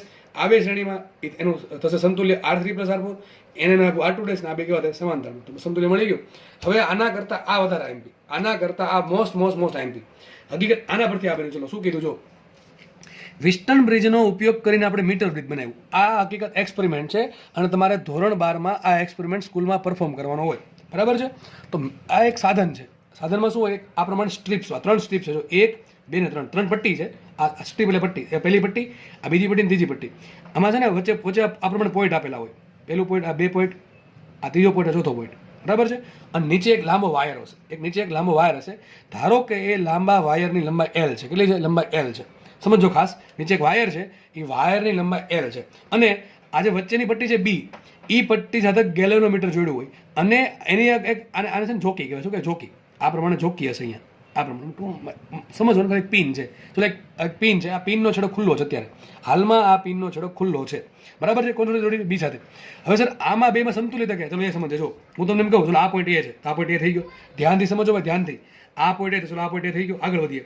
આ વાયર છે ને, વાયર એનું સના પટ્ટી લીધું. ચલો આપણે એવું માનશું કે આ પટ્ટી છે એનો અવરોધ બહુ ઓછો છે. હકીકત કહું છું, શું માનશું આપણે? આ જે પટ્ટી છે, બરાબર છે, એનો અવરોધ બહુ ઓછો, મતલબ કે એની અવરોધકતા બહુ ઓછી. ટૂંકમાં આપણે પટ્ટીને અવરોધ અવગણશું. ચલો તો આ થઈ ગઈ પટ્ટી. પછી શું કયો અવરોધ છે? R1 અવરોધ. ચલો દેખાય છે R1 અવરોધ. પછી ગેપ છે, વચ્ચે ગેપ છે અને એમાં આપણે જોડો અવરોધ R1. ટૂંકમાં સર્કિટ આ પ્રમાણે કમ્પ્લીટ થઈ. વિચારો અહીંથી પ્રવાહ થાય છે આ પ્રમાણે, ખબર પડી ગઈ? અવરોધ R1 આવી ગયો. આગળ વધીએ તો પછી પટ્ટી આવી, એ આપણે ટૂંકમાં અહીંયા ગણાઈ જશે, બરાબર. આ વાયર બધા ઓકે. પછી કયો પોઈન્ટ આવે? બી પોઈન્ટ આવે છે. પછી આ બી પોઈન્ટ આવી ગયો. ચલો આગળ વધીએ. હવે બી પોઈન્ટથી આગળ જો 2 પોઈન્ટ છે. બી પોઈન્ટથી એક જાય છે ગેલેનોમીટરમાં અને એક જાય છે R2માં. તો જો બી પોઈન્ટમાંથી એક ક્યાં છે? ગેલેનોમીટરમાં અને એક ક્યાં છે? R2માં. દેખાય છે? અહીંથી આ વચ્ચેની પટ્ટી છે એનો પોઈન્ટ, આ બધા બી પોઈન્ટ હતા. આ પોઈન્ટ, આ પોઈન્ટ, આ પોઈન્ટ, બધા શું બી પોઈન્ટ. કારણ શું? મેં તમને પહેલા કીધું કે આ પટ્ટી જે છે એનો આપણે શું માનશું? અવરોધ બહુ ઓછો છે. આપણે કેવું માનવું? અને એકદમ સુહાગ, અત્યંત સુહાગ માનશું, બરાબર છે. આગળ વધીએ તો ચલો અવરોધ R2 જોડી દીધો. અવરોધ R2 ક્યાં જોડ્યો છે આપણે? આ જોડી દીધો વચ્ચે અવરોધ R2. પછી પાછો વાયર છે, વાયર એટલે આપણી પટ્ટી થઈ ગઈ. પછી કયો પોઈન્ટ છે? C point. ચલો આ સી પોઈન્ટ આવી ગયો. આ પ્રમાણે તમને ઉપરની સર્કિટ ખબર પડી ગઈ છે. A, B અને C વચ્ચે R1 R2 જોડેલા છે. A, B અને C વચ્ચે R1 R2 જોડેલા છે, બરાબર છે. અને વચ્ચે શું જોડ્યું? ગેલેનોમીટર. ગેલેનોમીટરની નીચેની જે જોકી છે, ટૂંકમાં જે પિન છે એ ખુલ્લી છે. હવે તમને ડાઉટ થશે, આ નીચે R3 R4 ક્યાં જોડ્યા છે? R3 R4 તમને દેખાશે નહીં. એને જગ્યાએ શું જોડ્યું? વાયર જોડ્યો છે. કેટલી લંબાઈનો? L લંબાઈનો વાયર. અને આ જે વાયર છે એ સુવાહક વાયર નથી, એ અવરોધવાળો વાયર છે. કેવો વાયર છે? આ અવરોધવાળો વાયર. ટૂંકમાં પટ્ટી છે ને, પટ્ટી, એનો આપણે અવરોધ અવગણવાનો છે, પણ આ જે વાયર છે એનો અવરોધ અવગણવાનો નથી, બરાબર છે. હવે શું કરવાનું છે? જો મીટર બ્રિજનો ઉપયોગ ક્યાં થાય? યાદ રાખજો, તમને આ પ્રશ્ન પૂછાઈ શકે, ખાસ નીટવાળા. મીટર બ્રિજનો ઉપયોગ ક્યાં થાય? તમને છે ને R1 ખબર હોય, તમારી પાસે એક 2 અવરોધ છે R1 R2. આ વાયર તો ઓલરેડી જોડેલો હશે અને આ R1 એ મીટર બ્રિજમાં હશે ઓલરેડી. ટૂંકમાં R1 આપણને ખબર છે, બરાબર. આ વાયરની લંબાઈ આપણને ખબર છે, બધું ખબર છે. ટૂંકમાં મને ધારો કે માર્કેટમાંથી એક અવરોધ મેળવો R2. R2 હશે એ અજ્ઞાત અવરોધ છે. અજ્ઞાત એટલે એનો અવરોધ કેટલો છે મને ખબર નથી. ટૂંકમાં મારે R2 શોધવું છે. તો હું શું કરીશ? ને મીટર બ્રિજના આ જે 2 પોઈન્ટ છે ને વચ્ચે જોડી દઈશ. ફરીથી કહું છું, R1 મને ખબર છે, આ વાયરની લંબાઈ મને ખબર છે, બધી ટૂંકમાં ખબર છે. R2 મને ખબર છે, તો મારે R2 શોધવો છે. તો મીટર બ્રિજનો ઉપયોગ અજ્ઞાત અવરોધ શોધવા માટે થાય છે. મીટર બ્રિજનો ઉપયોગ અજ્ઞાત અવરોધ શોધવા માટે થાય. ટૂંકમાં મારે R2 શોધવાનું છે. તો હું શું કરીશ? R2 ને ફિટ કરી દઈશ. હવે શું કરવાનું? જો હવે આને આખું બેટરી સાથે જોડવાનું. બેટરી નથી બતાવી એમાં. બેટરી જોડશો, આ પ્રમાણે બેટરી જોડો, બરાબર. આ 2 A અને C વચ્ચે શું જોડવાનું? બેટરી જોડવાની. બેટરી જોડશો એટલે આખા સર્કિટમાંથી કરંટ ફ્લો થશે. હવે આપણા હાથમાં શું છે? આપણા હાથમાં પિન છે. વિચારજો, હવે આ પિનને તમારે આ જે અવરોધ છે ને, સોરી, જે લંબાઈ L છે ને, L લંબાઈનો અવરોધ, એના પર આમ ફેરવવાની છે, ધીમે ધીમે ફેરવવાની છે. તમને થોડુંક પ્રવાહ આવશે. હવે માનો કે આ પિનને તમારે આ L લંબાઈના તાર પર એક એવી જગ્યાએ તમને મળશે, હું એમને કીધું વચ્ચે જ મળે, કોઈ એક એવી જગ્યાએ એવી મળશે કે જ્યાં તમને ગેલ્વેનોમીટરનું આવર્તન 0 એમ્પિયર આવશે. કેટલું આવશે? ટૂંકમાં 0 એમ્પિયરનો પ્રવાહ બતાવશે. ગેલ્વેનોમીટર તમને 0 એમ્પિયરનો પ્રવાહ બતાવશે. એવી જગ્યાએ તમારે પિન ચોંટાડી દેવાની. માનો કે આ પોઈન્ટ પર પિન મળી, માનો કે આ પોઈન્ટ પર આપણે, તમને શું મળ્યું? ડિપેન્ડ કરે R1 અને R2 ની કિંમત પર ડિપેન્ડ કરે. આપણે જોશું હમણાં. માનો કે તમને આ પોઈન્ટ એવો પોઈન્ટ મળ્યો, આ પોઈન્ટ એવો પોઈન્ટ મળ્યો છે, અહીંયા આ પોઈન્ટ કે જ્યાં તમને ગેલ્વેનોમીટરમાંથી કેટલું પ્રવાહ મળે છે? 0 એમ્પિયરનો પ્રવાહ મળે. એવું ખબર પડી ગઈ આપણને. આપણી પાસે ગેલ્વેનોમીટર છે, એમાં આ પ્રમાણે શું છે? કાંટો હશે આ રીતે. એટલે 0 એમ્પિયર જ્યાં મળે ને આપણે પિન ચોંટાડી દેવાની, ટૂંકમાં ને ઊભી રાખી દેવાની. પછી શું કરવાનું? નીચે છે ને આ પ્રમાણે સ્કેલ આપેલી હોય, 1 સેન્ટીમીટર 2 સેન્ટીમીટર ટૂંકમાં આપેલી હશે અને આ જે લંબાઈ હશે એ પ્રમાણે આખામાં સ્કેલિંગ હશે. ધારો કે આ લંબાઈ L1 છે, આ લંબાઈ L2 છે. આપણે આરામથી માપી શકીએ, કારણ કે નીચે મીટર પટ્ટી હશે એના પરથી માપી શકીએ. અને મોટા ભાગના કેસમાં આ લંબાઈ હોય છે 100 સેન્ટીમીટર. કેટલી હોય? આજે વાયર વાપરીએ મોટા ભાગના કેસમાં કેટલો હોય? 100 સેન્ટીમીટર. શું કહેવાય? 1 મીટર. શું કહેવાય? 1 મીટરનો વાયર હોય. એટલા માટે તો નામ શું આવ્યું? મીટર બ્રિજ આવ્યું. મીટર બ્રિજ શું કામ આવ્યું? કે જે વાયર છે એની કિંમત મોટા ભાગે લંબાઈ કેટલી હશે 1 મીટર અથવા 100 સેન્ટીમીટર છે. હવે રકમમાં તમને કંઈ ચોખવટ ના પડે, આ વાયરની કુલ લંબાઈ કેટલી છે એ તમને ચોખવટ ના પાડે, હજી કહું છું ન પાડે ચોખવટ, તો તમારે લંબાઈ એની 100 સેન્ટીમીટર અથવા 1 મીટર લેવાની છે. અને માનો કે ચોખવટ પાડી કે ભાઈ આ વાયર 200 સેન્ટીમીટરનો છે, એટલે કે 2 મીટર, તો તમારે 2 મીટર લેવાનું ફરજિયાત. જો કોઈ ચોખવટ ન પાડે તો લંબાઈ 100 મીટર 100 સેન્ટીમીટર અથવા 1 મીટર લેવાની, અથવા ચોખવટ પાડીને કીધું 200 મીટર છે, 200 સેન્ટીમીટર 300 સેન્ટીમીટર, જે ચોખવટ પાડી લેવાનું. ના પાડે તો આપણે કેટલું લેશું? આપણે લેશું 1 મીટર અથવા 100 સેન્ટીમીટર. આ માનો કે અત્યારે 100 સેન્ટીમીટર લંબાઈ છે, તો તમને શું મળશે? આ L1 મળશે ને L2 મળે. L2 શું મળે? L2 બરાબર હશે 100 માઇનસ L1 સેન્ટીમીટરમાં, બરાબર. L1 તમને મળી ગયા, તો આ 40 સેન્ટીમીટર, આ કેટલું હોય? 60 સેન્ટીમીટર. આ 20 સેન્ટીમીટર, આ કેટલું હોય? 80 સેન્ટીમીટર. જો આ 100 હોય તો 200 હોય તે પ્રમાણે આંકડા ભરી જશે. હવે કરવાનું શું? આ શું બેનું? આ તમારો આ વિસ્ટર્ન બીટ બેનું. જો ઘણા કેસમાં R3 R4 ક્યાં છે? આ શું છે? આ R3 છે. અહીંથી લઈને આ પોઈન્ટ, તો કે પોઈન્ટ નામ આપું, ઈ નામ આપું, ચલો ઈ પોઈન્ટ નામ આપી દઉં છું. તો A થી લઈને ઈ કેવો અવરોધ થઈ ગયો? જો થઈ ગયો R3, અને D આપે, D નામ આપે. તો A થી D થઈ ગયો R3 અવરોધ, અને D થી C થઈ ગયો R4 અવરોધ. થઈ ગયો R4 અવરોધ, તો 4 અવરોધ આવી ગયા, R1 R2 R3 R4. વચ્ચે જો આ આપણે મળી ગયો આ ભાગ, બરાબર છે. અને ગેલ્વેનોમીટરનો અવરોધ કેટલો છે? ગેલ્વેનોમીટરનો પ્રવાહ કેટલો? 0 એમ્પિયર. મતલબ શું થઈ ગયો? આ સંતુલિત વિસ્ટર્ન બ્રિજ છે. આ કેવો વિસ્ટર્ન બ્રિજ છે? આ વિસ્ટર્ન બ્રિજ છે, જોતા આવડવું જોઈએ, દેખાય છે, હલકું થવું જોઈએ. આ વિસ્ટર્ન બ્રિજ છે, અને કેવો વિસ્ટર્ન બ્રિજ છે? સંતુલિત. કારણ શું? વચ્ચેની બ્રાન્ચ G છે, ગેલ્વેનોમીટરમાંથી પ્રવાહ 0 છે, મતલબ વિસ્ટર્ન બ્રિજ કેવો? સંતુલિત છે. હમણાં શીખવાડ્યું, સંતુલિત વિસ્ટર્ન બ્રિજ હોય શું થાય? R1/R3 બરાબર R2/R3. લખ્યું છે મેં, R1/R3 બરાબર R2/R4. પણ ઘણા કેસ આપણને R3 ખબર છે નહીં, આપણે L1 ને L2 ખબર છે, આપણને R3 R4 ખબર છે. કંઈ નહીં, કામ કરીએ. જો આ જે તાર છે, માનો કે આ જે તાર છે એની અવરોધકતા ρ છે, એની લંબાઈ L છે, અને એરિયા A છે. સૂત્ર શું આવશે? આ આખા તારનો અવરોધ કેટલો આવશે? R બરાબર ρ L/A. મને કહો આખા તારનું મટીરિયલ કેવું? સરખું. તો આખા તાર માટે ρ કેવું? સરખું. ચલો, આખા તારનો જે જાડાઈ છે કેવી? સરખી. તો એરિયા કેવો? સરખો. વધે શું? ખાલી L1. તો આ લંબાઈ L1 છે, આ લંબાઈ L2 છે. તો આખા તાર માટે ρ સરખું છે, આખા તાર માટે એરિયા સરખો છે. તો લખાઈશું R પ્રપોર્શનલ ટુ લંબાઈ, મતલબ કે જેટલી મોટી લંબાઈ એટલો મોટો અવરોધ, બરાબર કે નહીં? તો R પ્રપોર્શનલ ટુ. તો વિચારો, R3 ની લંબાઈ કેટલી? L1. R4 ની લંબાઈ કેટલી? L2. તો R3 પ્રપોર્શનલ ટુ L1 આવે, અને R4 પ્રપોર્શનલ ટુ L2 આવશે. કારણ કે બે R3 અને R4 તાર તો એક જ છે, બે માટે ρ કેવું? સરખું. એરિયા કેવો? સરખો. વધુ શું? R proportional two L. એક કામ કર્યું મેં, R1/R3 બરાબર R2/R4 છે, એને આમ લખી નાખ્યું, અને આમ લેવું, અને આમ લેવું. તો R1/R2 બરાબર આવશે R3/R4. હવે R3 બરાબર શું લખાય? ρ L1/એરિયા. R4 બરાબર શું લખાય? ρ L2/એરિયા. ρ એ ઉડી ગયું, શું? L1/L2. અને ઘણી વખત આવું લખાય, L1 એમને રાખો. L2 બરાબર શું આવશે? L-L1. L શું છે? કુલ લંબાઈ છે. મળે કે ન મળે? સૂત્ર મળી ગયું આપણે. સૂત્ર મળી ગયું. ટૂંકમાં તમારે કંઈ નહીં કરવાનું, R3 બરાબર લખવાનું એની લંબાઈ, અને R4 બરાબર લખવાનું એની લંબાઈ. વાત થઈ ગઈ પૂરી. એટલે તમારો મીટર બ્રિજ સોલ્વ થઈ ગયો. તમને શું પૂછે? R2 કેટલા હોય પૂછે? દાખલા ગણી એટલે આપણે આઈડિયા આવે. ચલો આનો આપણે દાખલા ગણીએ. ફરીથી કહી દઉં છું, R1/R3 બરાબર R2/R4. R3 બરાબર શું લેશું? લંબાઈ એની, ધારો કે L1 છે, અને R4 બરાબર શું લેશું? એની લંબાઈ, ધારો કે L2 છે. કુલ લંબાઈ 100 સેન્ટીમીટર હોય, તો આ લંબાઈ L1 હોય તો આ કેટલી હોય? 100 - L1. 200 હોય તો એ પ્રમાણે ચેન્જીસ આવશે. પણ ન આપે કંઈ, ચોખ્ખું ના પડે, તો લંબાઈ આપણે કુલ લંબાઈ 100 સેન્ટીમીટર લઈ લેવાની. દાખલો ગણીએ. શું કહે છે? મીટર બ્રિજમાં અજ્ઞાત અવરોધ શોધવા માટે વપરાતો અવરોધ 100 ઓહ્મ છે. દોર દો તમે ફટાફટ. અને બહુ ટાઈમ લેવાનો નહીં, બરાબર? આમાં ટાઈમ બહુ લેવાનો નહીં, દોરવા માટે આકૃતિ, બરાબર? શું કહે છે? જો મીટર બ્રિજમાં અજ્ઞાત અવરોધ શોધવો છે, આપણે ખબર છે એનો ઉપયોગ આ છે. એમાં એક અવરોધ આપણે ખબર છે, ધરકા 100 ઓહ્મ આપણે અવરોધ આપ્યો, આ 100 ઓહ્મનો અવરોધ છે. મીટર બ્રિજમાં અજ્ઞાત અવરોધ શોધવા માટે જે અવરોધ વપરાય છે 100 ઓહ્મનો, ટૂંકમાં આ 100 ઓહ્મનો અવરોધ આપ્યો છે. આગળ લખે છે, બીજી બ્રાન્ચમાં અજ્ઞાત અવરોધ R છે. બીજી બ્રાન્ચમાં અજ્ઞાત અવરોધ R છે. આગળ વધીએ.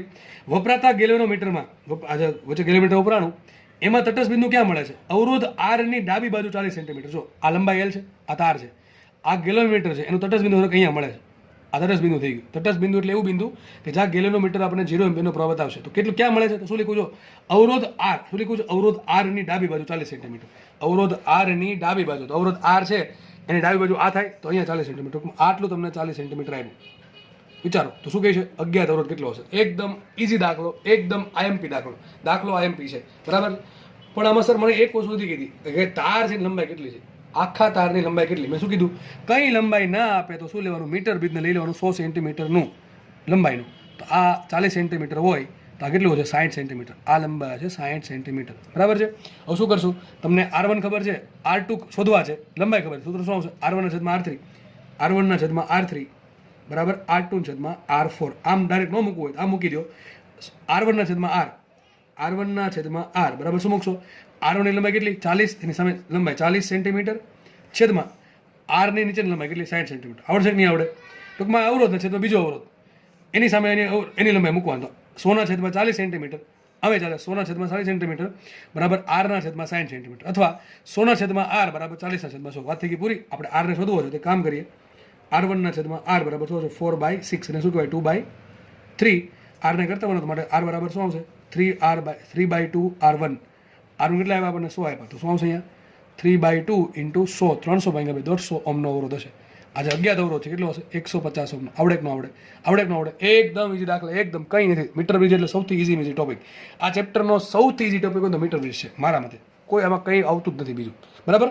નેક્સ્ટ દાખલો જોઈએ આપણે. ચલો નેક્સ્ટ દાખલો જોઈએ આપણે. હવે આમાં શું કરે ખબર? મીટર બ્રિજમાં ખાસ જીવાળા લોકો એવું કરે કે છે ને એ લોકો એક દાખલા 2 દાખલા ભેગા કરે. દાખલો ભલે તમને આઈડિયા આવશે શું કહે છે. જો મીટર બ્રિજમાં એક ગેપમાં 200 ઓહમ અવરોધ અને બીજી ગેપમાં અજ્ઞાત અવરોધ x અને 50 ઓહમને શ્રેણી જોડેલી. શું કે દોરીએ આપણે. જો માનો કે મીટર બ્રિજ છે આ પ્રમાણે, એમાં એક બ્રાન્ચ છે ને એક ગેપ, એમાં કેટલો આપણે 200 ઓહમ અવરોધ જોડી દીધો. અને બીજું શું કીધું વાંચો. અને બીજી ગેપ છે. બીજી ગેપ કોને કહેવાય? પેલા બે પટ્ટી વચ્ચે જગ્યા હતી એમાં. તો બીજી ગેપમાં શું કર્યું? અવરોધ x જોડ્યો અને એની સાથે 50 ઓહમ અવરોધ શ્રેણીમાં જોડ્યો. બીજી ગેપ છે ને બીજી ગેપ, એમાં બે વસ્તુ જોડેલી છે. એક તો અજ્ઞાત અવરોધ x જોડ્યો છે અને x ની સાથે શ્રેણીમાં શું જોડ્યું 50 ઓહમનો અવરોધ. આ તમને ગુમરાહ કરવા માટે બાકી કઈ દાખલા ટૂંકમાં રકમ બને કોઈ પણ રકમ તમે બનાવી શકો આવી રીતે. તો અવરોધ x જોડ્યું છે એની સાથે 50 ઓહમનો અવરોધ શ્રેણીમાં જોડો. શેમાં જોડો? શ્રેણીમાં. આ બે શેમાં છે? x ને 50 શ્રેણીમાં સમતુલ્ય શું થાય? x + 50. ટૂંકમાં બીજો અવરોધ આપણે કયો મળ્યો? x + 50. તો આ આપણા માટે r2 છે, આ આપણા માટે r1 છે. આગળ લખે છે એટલે મીટર બ્રિજ કમ્પ્લીટ કરી દો તો આ પ્રમાણે થશે. બરાબર. આગળ લખો શું લખે છે? જો અવરોધ x ને અમુક તાપમાન ધરાવતા હીટ બાથમાં રાખે. આજે અવરોધ x છે ને x એને કંઈક હીટ બાથમાં રાખ્યો. હીટ બાથ એટલે કે એવું શું કે ઉષ્મા આપી શકે એવું સાધન છે, એવા હીટ બાથમાં રાખેલ છે અને તટસ્થ બિંદુ આપણને 50 સેન્ટીમીટર મળે. વચ્ચે શું હશે? ગેલેનોમીટર હશે, એને જોકી હશે. ધારો કે તટસ્થ બિંદુ ક્યાં મળે? 50 સેન્ટીમીટર. 50 સેન્ટીમીટર મળે છે. તો અવરોધ x અને તાપમાન શોધવાનું છે. આજે હીટ બાથમાં રાખ્યો છે એનું તાપમાન તમારે શોધવાનું છે. દાખલો કંઈ નથી, દાખલામાં કંઈ જ નથી, બહુ ઈઝી દાખલો છે. આગળ લખે છે અજ્ઞાત અવરોધ x છે એનો 0 ડિગ્રી સેન્ટીગ્રેડ તાપમાન અવરોધ 100 ઓહમ છે તથા એના માટે આલ્ફા. હવે આની કિંમત ક્યાં જરૂર પડશે? તાપમાન શોધો. આપણે પછી ગણીએ. પહેલાં આપણે કામ કરીએ x શોધી નાખીએ. જો તો શું કરશું?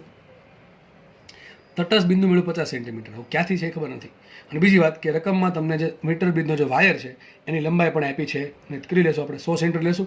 100 સેન્ટીમીટર લંબાઈ લેશું તો કેટલું હશે? આ 50 સેન્ટીમીટર આવે, આ આવે 50 સેન્ટીમીટર. હું કરવાનું શું? આના છેદમાં આ બરાબર આના છેદમાં. વાત થઈ ગઈ પૂરી. ચલો મૂકીએ. 200 ના છેદમાં 50 બરાબર અહીંયા શું આવશે? x + 50 ના છેદમાં 50. ખબર કે આપણે અવરોધના છેદમાં લંબાઈ બરાબર અવરોધના છેદમાં લંબાઈ. વાત થઈ ગઈ પૂરી. ઓકે ચલો કંઈ નહીં. 50 ઉડી ગયા. વધુ શું? 200 બરાબર x + 50. દાખલામાં કંઈ નથી, ખાલી રકમ ખોટી મોટી બનાવી છે. તો x બરાબર કેટલા મળે? 150 ઓહમ. તો આપણને અવરોધ મળી ગયો છે x છે ને x છે કેટલું છે? 150 ઓહમનો અવરોધ છે. હવે શું કે જો આજે x અવરોધ છે ને x અવરોધ માનો કે x અવરોધ છે એને તમે ક્યાં રાખ્યો છે? હીટ બાથમાં રાખ્યો. ક્યાં રાખ્યો છે? હીટ બાથમાં. અને માનો કે હીટ બાથનું તાપમાન કેપિટલ ટી છે. કેટલું છે? Capital T. આપણે ટી શોધવાનું છે. સૂત્ર શું આવશે વિચારો. તો રકમમાં તમને એમ કીધું છે કે જે x છે ને એ જો એનું તાપમાન 0 ડિગ્રી સેન્ટીગ્રેડ હોય તો એનો અવરોધ 100 ઓહમ છે અને એનું આલ્ફા આ આપ્યું છે તો એનો તમને અવરોધ મળી ગયો. x કેટલો છે? 150 ઓહમનો અવરોધ હોય તો કેટલું ટી મળે? આરામથી દાખલો સોલ્વ થાય. સૂત્ર કયું? અરે ભાઈ તાપમાન અવરોધ મેં શું કીધું હતું? તાપમાન આવે ને અવરોધ આવે. સૂત્ર શું આવે? r બરાબર r0 કૌંસમાં 1 + આલ્ફા ડેલ્ટા ટી. ચલો મૂકીએ r. આપણા માટે સૂત્ર શું આવશે? x બરાબર x0 કૌંસમાં 1 + આલ્ફા ડેલ્ટા ટી. આ થઈ ગયું સૂત્ર આપણું. બરાબર છે. x શું છે? x અત્યારે હાલમાં કેટલી વેલ્યુ છે? હીટ બાથમાં x ને મૂકો છે ત્યારે x ની કિંમત આપણને મીટર બ્રિજમાં જોડી કેટલી મળે છે? 150. તો આ મળી ગઈ 150. આગળ વધીએ. દાખલા આવડવા જોઈએ. x0 શું છે? સંદર્ભ તાપમાને અવરોધનું મૂલ્ય. સંદર્ભ તાપમાન છે 0 ડિગ્રી સેન્ટીગ્રેડ ત્યારે કેટલો અવરોધ છે? 100 ઓહમ. છે 100. x0 છે 100 કૌંસમાં 1 + આલ્ફા. આલ્ફા કેટલો આપ્યો? 5 × 10⁻3. આ આપ્યું 5 × 10⁻3 into delta T. Delta T માટે મારે એક કામ કરશું. ઓકે પેન લઈ લે બીજી. ડેલ્ટા ટી કેટલા આવશે? બરાબર. ડેલ્ટા ટી શું થાય? તાપમાન માઇનસ સંદર્ભ તાપમાન. સંદર્ભ તાપમાન આપ્યું 0 ડિગ્રી. ભાઈ આ નવીન ના લાગવું જોઈએ કારણ કે આ બધું શીખવાડેલ છે ઓલરેડી. બરાબર. તો આપણને x આપ્યા 150 અહીંથી મળ્યા છે x. એનું સંદર્ભ તાપમાન 0 ડિગ્રી સેન્ટીગ્રેડ છે. આ સેન્ટીગ્રેડમાં છે તો તમને ટી પણ સેન્ટીગ્રેડમાં મળશે. આ આલ્ફાની કિંમત મૂકી 1 + આલ્ફા ડેલ્ટા ટીની. ટી આપણે શોધવાનું છે અને તમને સંદર્ભ તાપમાને અવરોધ આપ્યો છે. સંદર્ભ અવરોધની કિંમત 100 માં આપી છે. અને છેદમાં જાવ તો શું આવશે? 1.5 આવું થઈ જશે. 1.5 બરાબર એ શું આવશે? 1 + 5 10⁻3 અને આ ટી -0 આવશે. ટી પણ ટી શેમાં મળે? સેન્ટીગ્રેડમાં મળે. અને આમાંથી બાદ કરો બાકી આગળ ગણતરી કરો તમને ટી કેક મળી જશે સેન્ટીગ્રેડમાં. ભાઈ જાતે એટલું કરી નાખજો. દાખલો જુઓ, એક દાખલા 2 દાખલા ભેગા કર્યા. આટલો દાખલો શું હતો? મીટર બ્રિજનો હતો. આટલો દાખલો મીટર બ્રિજનો હતો અને આ દાખલો અવરોધ અને તાપમાન સંબંધનો છે. બાકી કંઈ આમાં કરાવું નથી. બહુ ઇઝી દાખલો છે, બહુ ઇઝી દાખલો. ટૂંકમાં મીટર બ્રિજનો દાખલો ડેફિનેટલી પૂછાશે અને રોકડા માર્ક્સ એમાં બધાને આવી જવા જોઈએ. નેક્સ્ટ દાખલો ગણી આપણે. જો શું કહેજો, મીટર બ્રિજમાં ઓલરેડી બનાવીને આપ્યો છે. શું કહે છે? આપેલી આકૃતિ માટે તટસ્થ બિંદુ 40 સેન્ટીમીટર મળે છે. તમને રકમ આપી દીધી છે. R1 આટો અવરોધ છે અને નીચે વાયર છે. વાયરની લંબાઈ આપણને કંઈ આપી નથી અને તટસ્થ બિંદુ તમને આપ્યો 40 સેન્ટીમીટર. વિચાર તો આગળની લંબાઈ 60 સેન્ટીમીટર હોય, આ છે 60 સેન્ટીમીટર. ચલો, આટલી રકમ વાંચીને આપણે આટલું લખી શકીએ કે R1/40. શું લખી શકીએ? R1/40 બરાબર R2/60. શું લખે ના લખાય? લખાશે બરાબર. આ પ્રમાણે તે કામ કરે. બીજું તો આપણે કંઈ નથી આપ્યું એટલે આ આમ લાવો અને આને આમ લાવો તો શું સાબિત થયું? માટે R1/R2 બરાબર આવશે 40/60. એટલે કેટલા? 4/6 અને શું કહે 2/3. તો આપણે મળી ગયું. માટે સંબંધ શું મળ્યો? અને આમ ગુણો અને આમ ગુણો તો શું છે?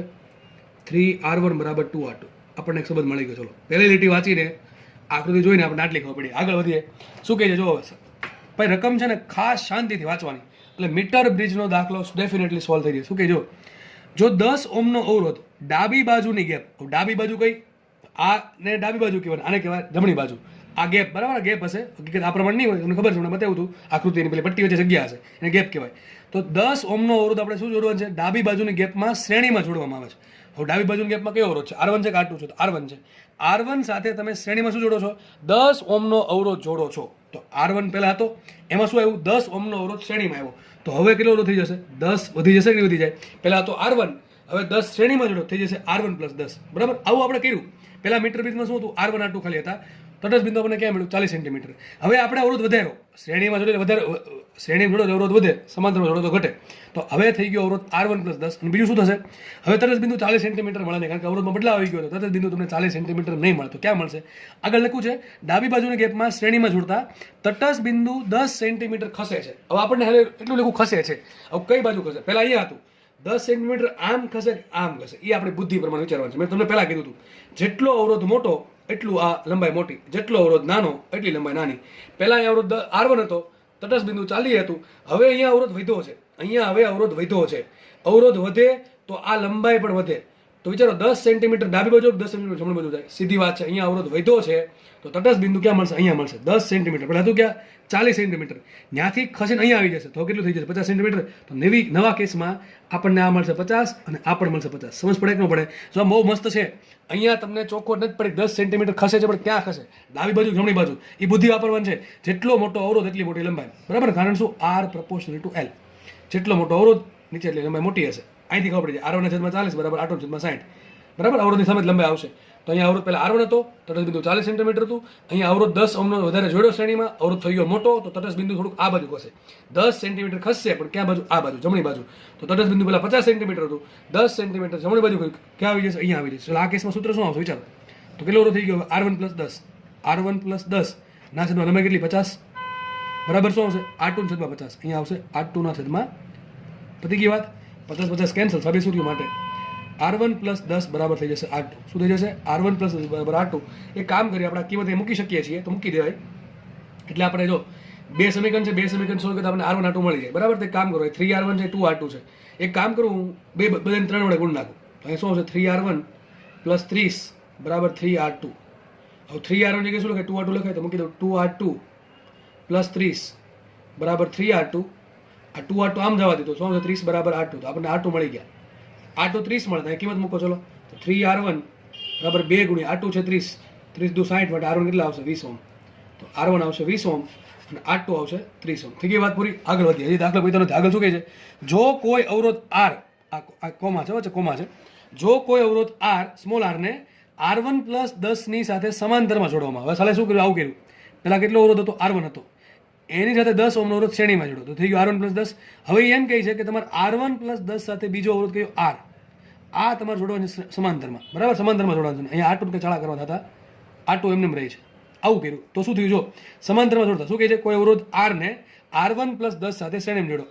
સમાંતરમાં જોડો. R1+10 સાથે સ્મોલ r ને જોડ્યા સમાંતરમાં. તો તટસ્થ બિંદુ મૂળ સ્થાને આવે. મૂળ સ્થાન કયું હતું? 40. પાછું આમાં આવી જાય. કારણ શું? ભાઈ મેં હંમેશા કીધું, અવરોધો શ્રેણીમાં જોડો તો અવરોધ વધે, સમાંતરમાં જોડો તો ઘટે. પહેલા કેટલું હતું? R1 હતું, પછી 10નો જોડો અવરોધ વધ્યો તો તટસ્થ બિંદુ વધ્યું, 40 નું થઈ ગયું 50. હવે સમાંતરમાં જોડો છો અવરોધ તો અવરોધ ઘટે. અવરોધ ઘટે તો તટસ્થ બિંદુ 50 થી ક્યાં આવશે? 40 આવી જશે. બરાબર કે નહીં? બેટરી એમ બાકી બધું એમને એમ છે. તો તટસ્થ બિંદુ ક્યાં મળશે? અહીંયા જ મળશે પાછું. ક્યાં મળશે? તમારે શું કરવાનું છે? આનો શોધો સમતુલ્ય રોધ. સમતુલ્ય રોધ શું હોય? બે સમાંતરમાં છે, સૂત્ર શું આવે? R1 R2 છેદમાં R1 + R2. તો શું આવશે અહીંયા? R1 + 10 એની R સમાંતરમાં છે ભાગ્યા R1 + 10 × R, બરાબર, sorry plus R. R1 R2 છેદમાં R1 + R2, બરાબર. એના છેદમાં લંબાઈ શું થઈ ગઈ? 40, બરાબર. આ અવરોધ કેટલો? R2 ના છેદમાં લંબાઈ કેટલી? 60, બરાબર. આ 40 હોય તો આ કેટલી હશે? 60 હશે. બધી કિંમત મૂકજો. R1 ની કિંમત મૂકો, R2 ની કિંમત મૂકો એટલે તમને R મળશે. R ની કિંમત જાતે શોધી નાખવી, બરાબર, જાતે શોધી નાખવી. આટલું તમને આવડશે.